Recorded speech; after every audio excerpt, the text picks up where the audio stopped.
Ah, bientôt, la reconstruction des vies Prison One sur YouTube sera finie et j'aurai enfin repris ma revanche sur YouTube.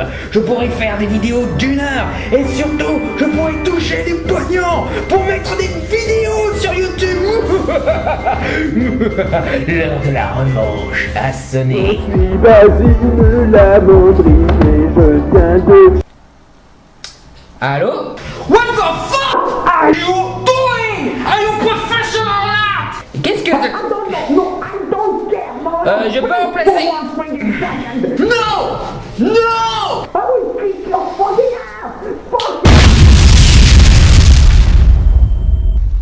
Voilà, j'ai ton attention maintenant. C'est toi qui fais ça? Comment t'as fait? Je te rappelle que tu es un personnage de mon imagination, je peux tout faire. Ok. Ah, bon alors pourquoi tu gueules comme ça, toi? Qu'est-ce que c'est que ce bordel? Depuis quand tu m'envoies des films à critiquer? Pourquoi tu m'as envoyé Dragon Wars, toi? Ah, ça, ouais, ça c'est le gagnant du concours qui l'a proposé. Quel concours? Bah oui, le concours, tu sais, pour savoir pourquoi le code de la matrice sur ton permis avait changé. Ah, ça. Bah voilà, il y en a un qui a trouvé et voilà, il a proposé ce film. Mais bah, on va le chier. Non, écoute, je sais bien que c'est chiant de vouloir faire des commandes, je sais, mais bon, il faut que tu comprennes. YouTube a viré un petit Prison One. Comment ça? Tu nous as viré? Quoi, t'étais pas au courant? Ben non. Bah, ils t'ont viré mon compte. Coup dur. Mais bon, j'ai toujours mes vidéos, le site sera construit, en plus j'ai le soutien des fans. Faut que m'arranger, hein. Bah, c'est cool alors.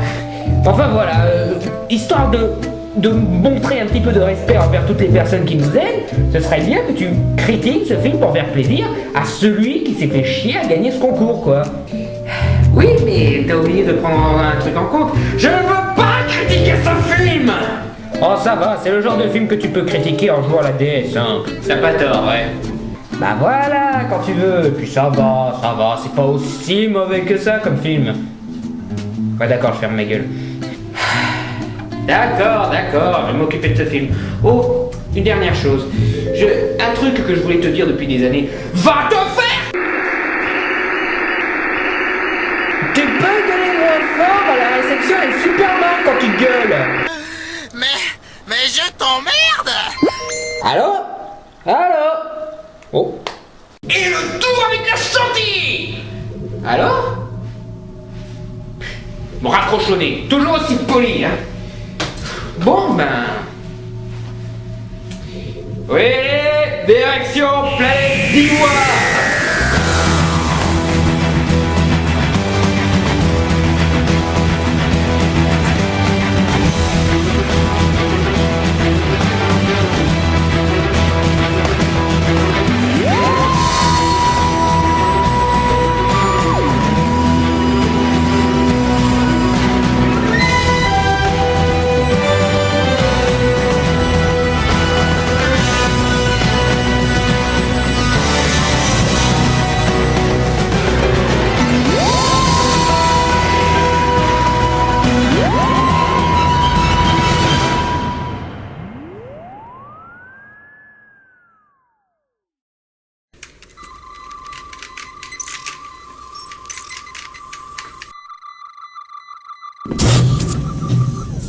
Blablabla, faut faire plaisir aux fans, besoin de soutenir la chaîne, blablabla. Je leur foutrais des soutenir, moi. Soutenir par-ci, soutenir par-là. Bonjour à tous, chers fans, et pour cet épisode hors série, pour vous remercier de m'avoir suivi durant cette aventure, j'ai décidé de faire plaisir à un fan et de critiquer un film qu'il a choisi. Et le gagnant, Red Hyperion, a choisi ce petit film qui s'appelle Dragon War. Donc je suppose que c'est une bonne occasion de parler de dragons. Les dragons sont nuls.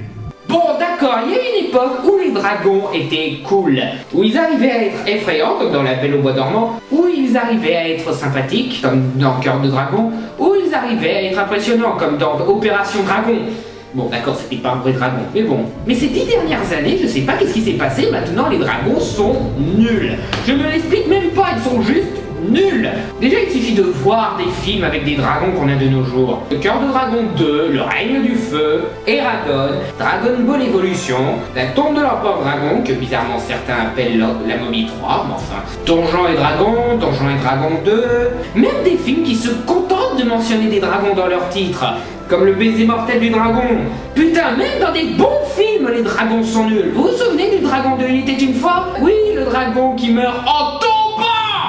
Ou encore le dragon de Alice au Pays des Merveilles. Bon, c'est pas vraiment un dragon, mais ça change pas le fait que ce dragon se fait décapiter par une fille qui a appris l'art du combat il y a à peine 10 secondes.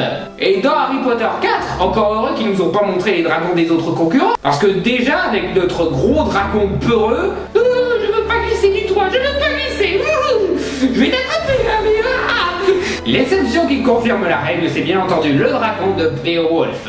Bon, dans l'animation, il semble qu'ils s'en sortent un petit peu mieux, les dragons, mais dans les films live, c'est pas terrible. Je sais pas, peut-être parce que les gars ont oublié que les dragons sont des créatures fantastiques, qui sont censées être fantasmées, qui sont censées ne pas être réalistes, ils ne sont pas censés ressembler à des dinosaures ou quoi que ce soit. Ce sont censés être des créatures mythologiques, qui ont une majesté, quoi. Et maintenant, on en fait juste des dinosaures, ou, le pire affront de tous, des lézards. Dragon, il n'y a pas de lézard, nous ne parlons pas la même langue. Mais enfin, je n'ai rien contre le fait de rendre quelque chose de réaliste. Après tout, ça a marché pour Batman, et ça a marché quelquefois avec les vampires. Mais dans les dragons, ça ne marche pas. La manière dont ils essayent de les rendre réalistes, et je sais pas, ça n'a aucun charme, ça n'a rien de cool. En fait, le seul truc qui pourrait enterrer encore plus les dragons dans le milieu du cinéma à l'heure actuelle, ce serait de mettre un personnage dragon dans Twilight, pour expliquer que ce sont des mecs normaux qui crachent de la glace. C'est le seul truc qui pourrait les rendre encore plus pourris à l'heure actuelle. Mais bon, voici le film qui confirme officiellement que les dragons sont nuls de nos jours, Dragon War, ou pour faire cool, D-War. Ok, voyons comment commence ce film. Tous les 500 ans, une jeune femme vient au monde. Une femme qui possède un pouvoir spirituel. Le pouvoir de faire d'un serpent le plus puissant de tous les dragons. Un bon serpent se servira de sa puissance pour protéger l'univers. Un serpent malfaisant utilisera son pouvoir pour détruire la Terre. Waouh! Le plus générique, insipide et basique de toutes les narrations. En fait, je propose même qu'on le remixe un petit peu. Moi alors, il y a un super pouvoir, si le gentil dragon le prend, eh ben il va faire plein de bonnes choses. Par contre, si le méchant dragon le prend, il va faire bobo à tout le monde, et c'est pas bien. On saute ensuite à Los Angeles, où c'est un petit peu le bordel, il y a des voitures cassées, il y a des énormes marques, et il y a les mêmes Indiens qui sont payés 14 $ de l'heure pour crier au blasphème dès qu'on fait quelque chose. Et on retrouve notre personnage principal, Ethan, qui est journaliste. C'est quoi la merde que t'as à la main là? Ok, laisse-moi t'expliquer mon gars. Une fois, j'ai fait un stage à France 3 Corse, qui est une petite chaîne, on va dire, hein. C'est pas M6 ou quoi que ce soit. Et pour faire le reportage, ils ont des grosses caméras super professionnelles, super complexes et tout. Et ton journal est tellement cheapos qu'ils te fournissent ça. Donc ouais, tu te tapes déjà la honte comme ça, mais encore plus quand tu vois que tes concurrents, eux, ont une caméra professionnelle.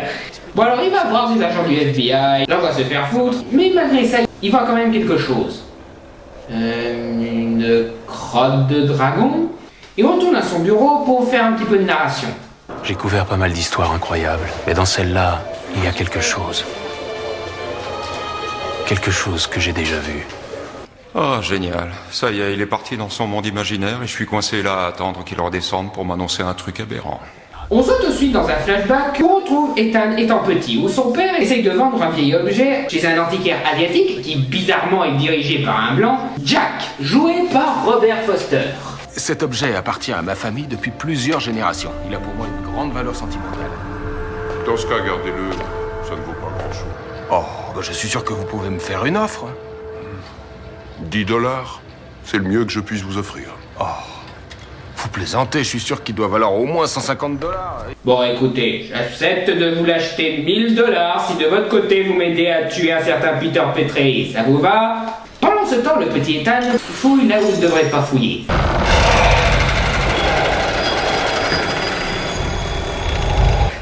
Et voilà, bravo petit, t'as ouvert la boîte de Pandore. Merci, à cause de toi on va tous crever. Si je suis venu vous voir, c'est que ce truc a... Ethan, je croyais t'avoir dit de ne... Qu'est-ce qui se passe? Quoi? 100 $, c'est trop, c'est ça? C'est parce que j'ai dit que... C'est mon cœur. Vous voulez que j'appelle une ambulance? Non, pas d'ambulance, pas de médecin. Allez chez l'herboriste à l'angle de Wilshire et de Mariposa. Dites-lui que c'est pour moi. Il saura quoi vous donner. Allez-y, je vous donnerai 1000 $ pour ce poignard. T'as bien fait de préciser ça, Jack, parce que sinon il te laissait crever, hein, il en a rien à foutre le mec. Je vous donnerai 1000 $ pour ce poignard. Oh, il va me payer, yeah.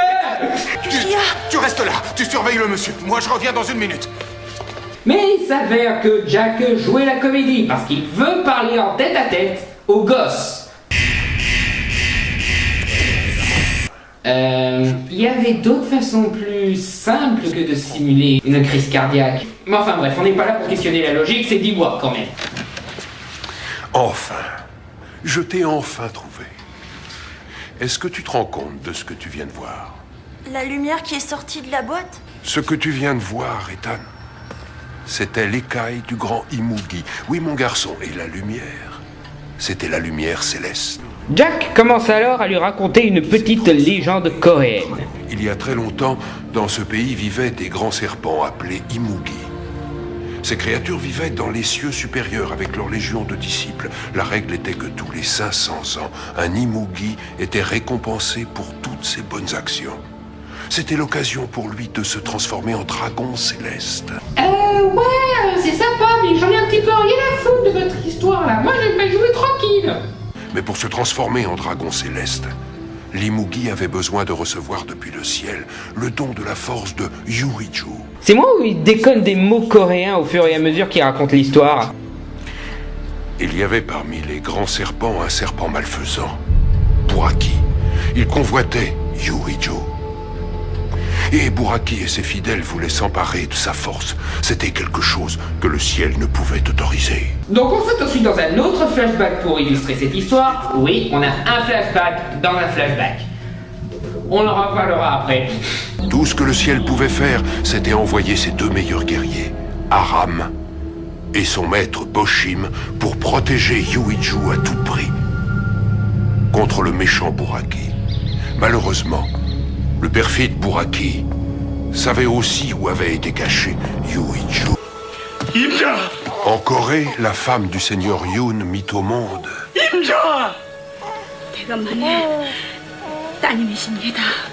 Yuiju. Il fallait attendre sa maturité. Quand la petite fille entrerait dans sa 20e année, à ce moment-là, n'importe quel Imugi qui la posséderait pourrait se transformer en dragon. Et à quoi ça sert de préciser que sa mère est morte en lui donnant la vie? Absolument à rien. 이번에 태어난 아이는 하늘 뜻에 따라 이무기님에게 바쳐야 줄 운명을 가지고 태어났습니다. 이 대체 무슨 망발이?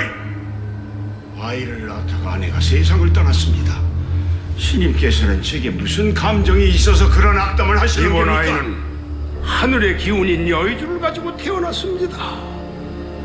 본시 이 여의주는 선한 이무기의 것이었으나 악한 이무기 브라큐가 하늘의 뜻을 어기고 이것을 노리고 있습니다. Vous savez, c'est pour ça qu'il y a autant d'athées de nos jours. Pourquoi les dieux, ces gros connards, décident d'incarner cette puissance dans une petite fille? Et surtout la fille unique d'un empereur qui du coup est aussi veuf. Mais quelle bande de salopards! Ces dieux, ils pouvaient pas tout simplement l'incarner dans un objet ou quoi que ce soit? Non, de suite c'est dans une fille qu'il faudra sacrifier dès qu'elle aura ses 20 ans. On emmerde les dieux, tous avec Kratos, butons les dieux! Pendant 20 ans, Boshun éleva la petite fille Narine, qui devint une magnifique jeune femme. Attends, laisse-moi deviner.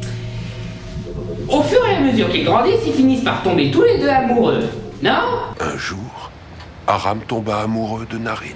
Ah, j'aurais dû être scénariste. Mais attends une minute, je suis en partie scénariste. Narine, elle aussi, avec le temps, découvrit qu'elle était amoureuse de Aram. Ouais, assez parlé d'histoire d'amour. C'est l'heure de Kung Fu Fighting!